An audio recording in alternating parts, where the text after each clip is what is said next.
कहानी की शुरुआत पेरिस में एक जर्जर अपार्टमेंट से होती है। यहाँ एक किलर कई दिनों से अपने शिकार का इंतजार कर रहा होता है।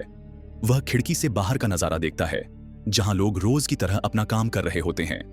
किलर कई दिनों से यहाँ आया था, जिस वजह से उसे यहाँ बोरिंग फील होता है, इसलिए वह म्यूजिक सुनता है और यहाँ योगा भी करता है।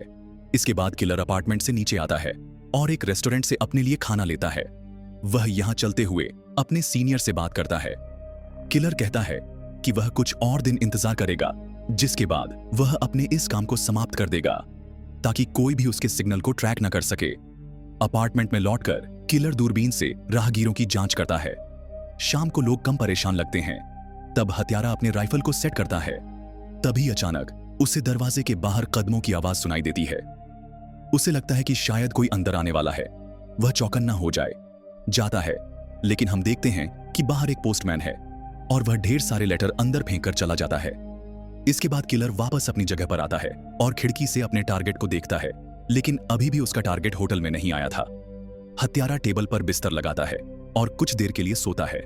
कुछ समय बाद घड़ी का अलार्म बजता है और किलर तुरंत बिस्तर से उठता है।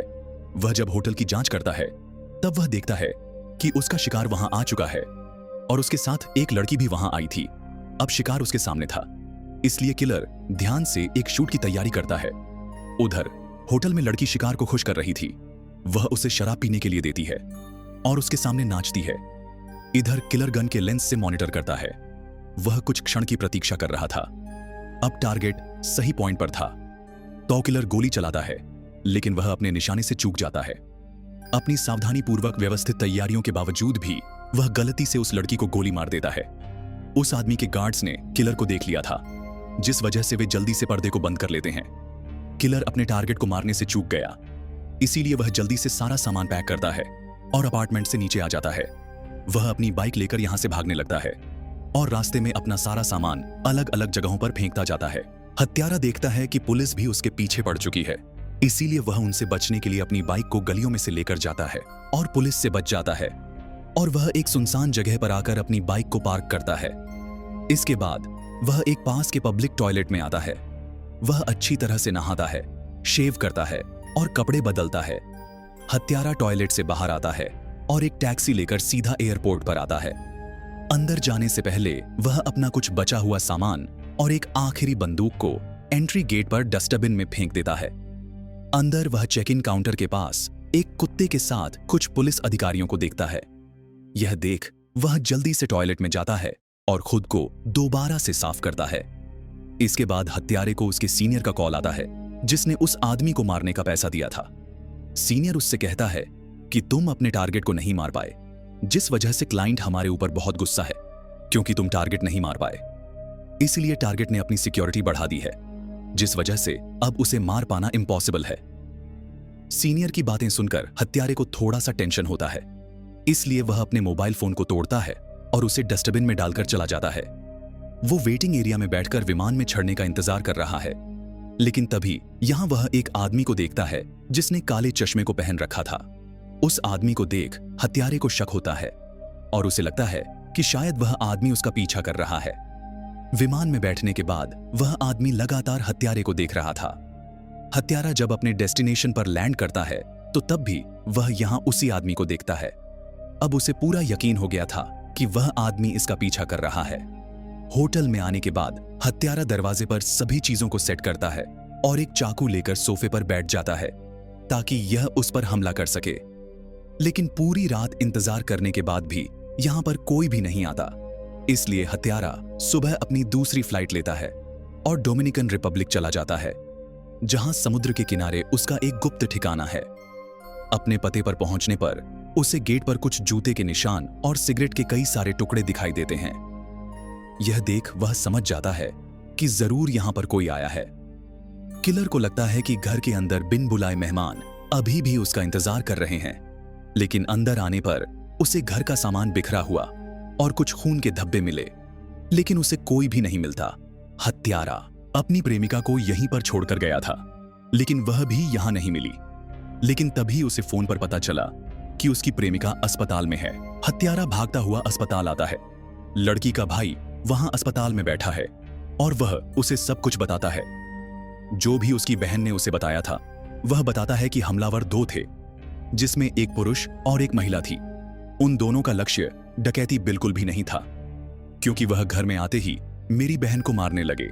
उन्होंने जब देखा कि लड़की मरने ही वाली है तो वे उसे वहीं छोड़कर एक हरे रंग की टैक्सी में बैठकर भाग गए। उधर जब लड़की को होश आता है तब वह बताती है कि हमलावर उसकी तलाश कर रहे थे, लेकिन उसने उन्हें कुछ भी नहीं बताया। यह सुनकर हत्यारे को बहुत गुस्सा आता है, जिसके बाद वह जॉन विक मोड चालू कर देता है और अपने बैकयार्ड को खोदना शुरू करता है। वह जमीन में से सभी प्रकार की दिलचस्प चीजों से भरी एक एक विशेष तिजोरी निकालता है। वह नकली दस्तावेजों, हथियारों और साफ कपड़ों के एक समूह के साथ एक सूटकेस पैक करता है, जिसके बाद वह शिकार करने जाता है। हत्यारा शहर के चारों ओर घूमता है और एक हरे रंग की टैक्सी का पता लगाता है। इन्वेस्टिगेशन से पता चलता है इन टैक्सी को राइड से पहले ही बुक किया जाता है, इसीलिए हत्यारा रात में उसी कंपनी के पास आता है जहां से उस टैक्सी को बुक किया गया था। वह यहां मौजूद गार्ड को गन दिखाता है और अंदर घुस जाता है। वह कंप्यूटर में उस टैक्सी की तलाश करता है जो उस दिन उसके घर पर गई थी। आखिरकार काफी ढूंढने के बाद इसने टैक्सी और उसके ड्राइवर का नाम और पता निकाल लिया। ड्राइवर के बारे में सारी जानकारी लेने के बाद हत्यारा उसकी टैक्सी को कल की तारीख में अपने लिए बुक कर लेता है। अगले दिन हम उस टैक्सी ड्राइवर को देखते हैं जिसका नाम निक है। वो यहां अपने पैसेंजर को लेता है और उसकी डेस्टिनेशन की तरफ जाने लगता है। हम देखते हैं कि टैक्सी में बैठने वाला कोई और नहीं बल्कि हत्यारा है। हत्यारा अपनी बंदूक निकालता है, जिसे देख टैक्सी चालक उसे अपना बटुआ देता है, क्योंकि उसे लगता है कि शायद यह एक साधारण चोर है। लेकिन हत्यारे को इस बारे में जानकारी चाहिए कि आखिर 2 दिन पहले उसने किन लोगों को पिक किया था।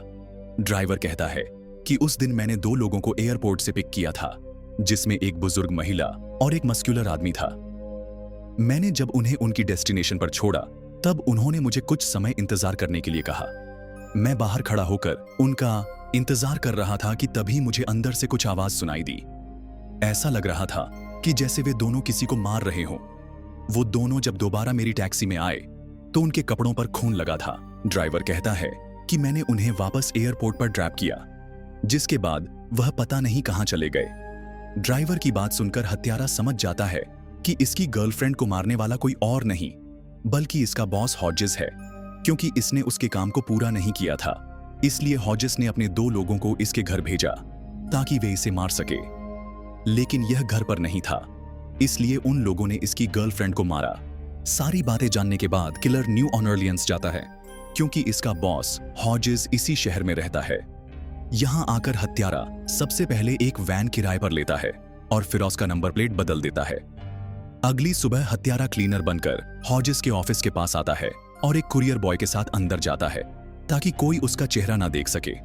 अब हत्यारा अंदर आ चुका था, इसीलिए वह सबसे पहले डोलोरेस के ऑफिस में आता है।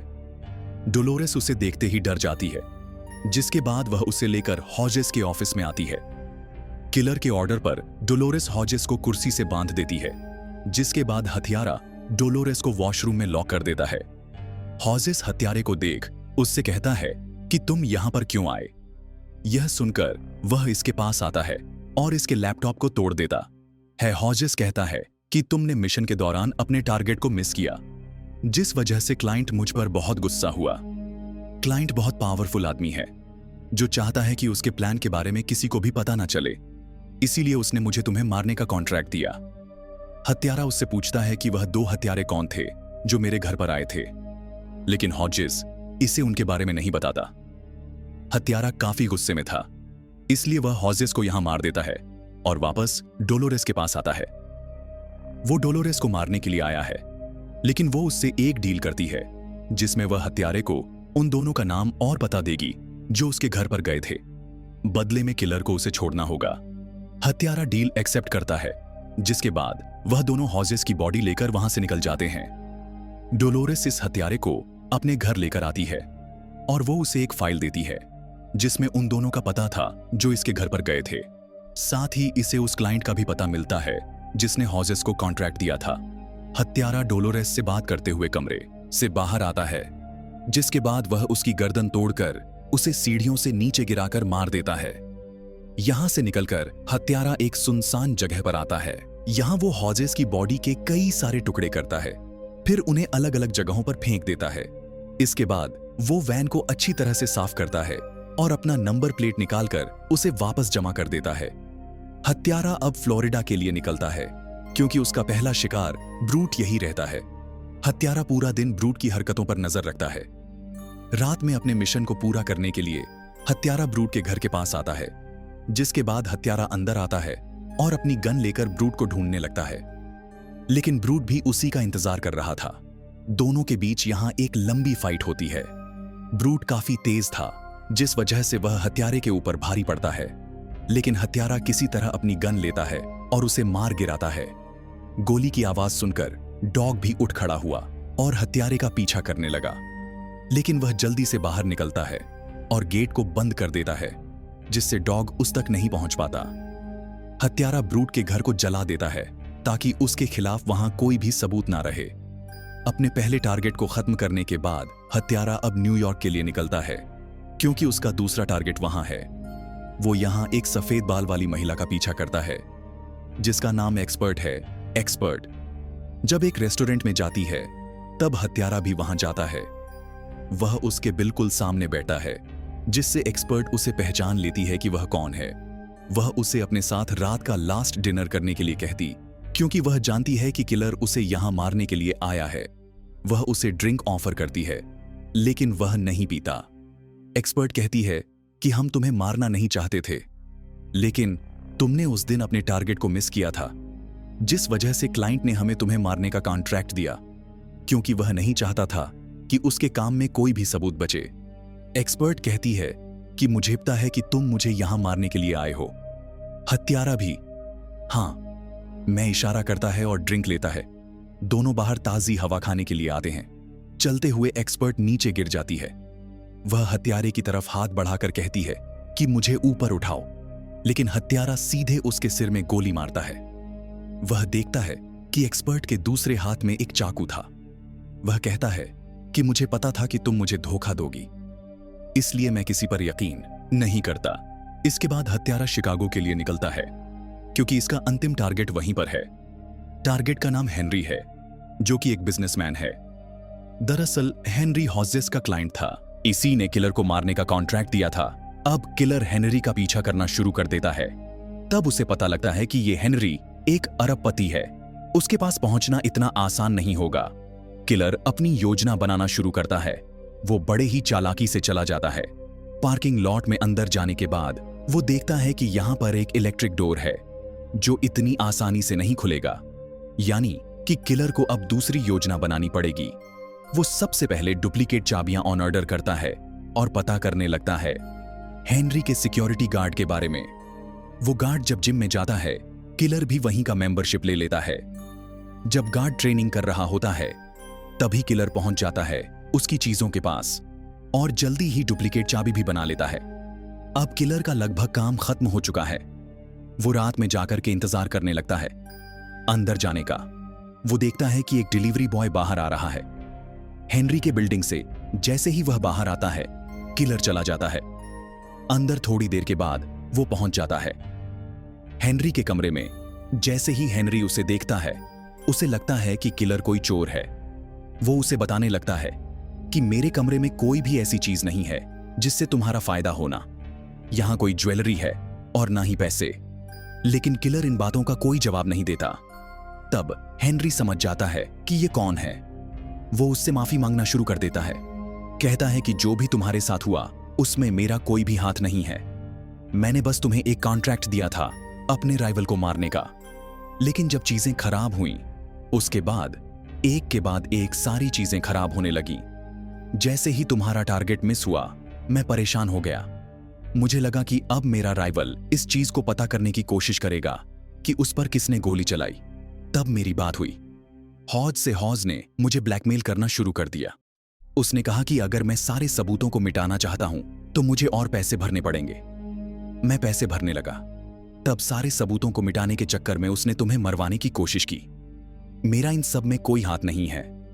मैं बस अपने आप को बचा रहा था कि कहीं से भी कोई भी सबूत मेरे खिलाफ ना आ जाए। इन बातों को सुनने के बाद किलर भी समझ जाता है कि हेनरी का कोई हाथ नहीं है। जो भी उसके साथ हुआ, यह सब कुछ हॉज ने किया है। वो हेनरी के जान को बख्श देता है, लेकिन उसे धमकी देता है और कहता है कि तुम्हारे तक पहुंचना बहुत ही आसान है। अगर आज के बाद तुमने मेरे बारे में कुछ भी पता करने की कोशिश की या किसी को भी मेरे पीछे भेजा, तब मैं दोबारा तुम्हारे पीछे आऊंगा और इस बार तुम जिंदा नहीं बचोगे। इतना कहने के बाद किलर निकल जाता है और वापस आता है अपने सेफ हाउस पे। अब उसकी गर्लफ्रेंड भी डिस्चार्ज हो गई है। ये दोनों एक साथ समय बिताना शुरू करते हैं और ये फिल्म यहीं पर खत्म हो जाती है। वीडियो को आखिर तक देखने के लिए आपका बहुत बहुत धन्यवाद।